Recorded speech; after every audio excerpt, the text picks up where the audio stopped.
থেকে দুপক্ষের মধ্যে চলে ব্যাপক সংঘর্ষ।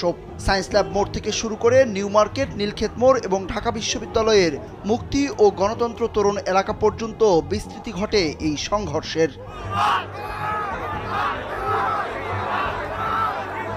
হাসনাত আব্দুল্লাহকে উদ্দেশ্য করে ভুয়া ভুয়া স্লোগান দিতে থাকেন শিক্ষার্থীরা। এ সময় তার পেছনে পেছনে কয়েকজন শিক্ষার্থীকে তেড়ে আসতে দেখা যায় কলেজের শিক্ষার্থীরা। নানা ঘটনার পর ঢাকা বিশ্ববিদ্যালয় এলাকায় অবস্থান নেয় তারা। পরে ঢাকা বিশ্ববিদ্যালয়ের বিভিন্ন হল থেকে শিক্ষার্থীরা বেরিয়ে ধাওয়া দেয় 7 কলেজের শিক্ষার্থীদের।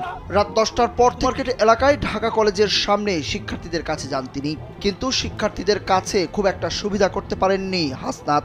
7 কলেজের বিক্ষুব্ধ শিক্ষার্থীদের তোপের মুখে পড়েন তিনি। সেখানে 7 কলেজের শিক্ষার্থীদের সঙ্গে কথা বলতে চান, কিন্তু তার কথা কেউ না শুনে চারিদিক থেকে ঘিরে ধরে এবং ভুয়া ভুয়া স্লোগান দিতে থাকেন। পরিস্থিতি বেগতিক দেখে তার সঙ্গে থাকা ঢাকা বিশ্ববিদ্যালয়ের কয়েকজন শিক্ষার্থী ও ছাত্রনেতা তাকে সরিয়ে নেন। রাত 12টার পরে নেমে আসে ইডেনের শিক্ষার্থীরাও।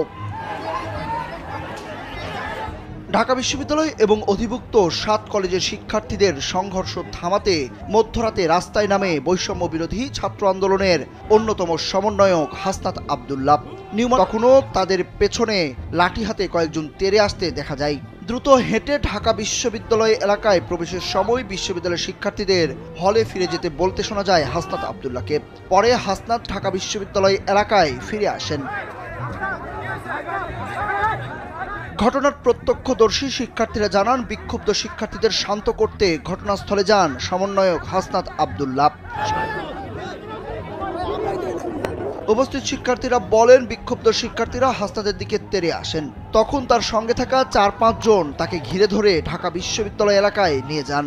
সে সময় তিনি তাদের উদ্দেশ্যে বলেন, ছাত্রলীগ এখান থেকে সুবিধা নেবে।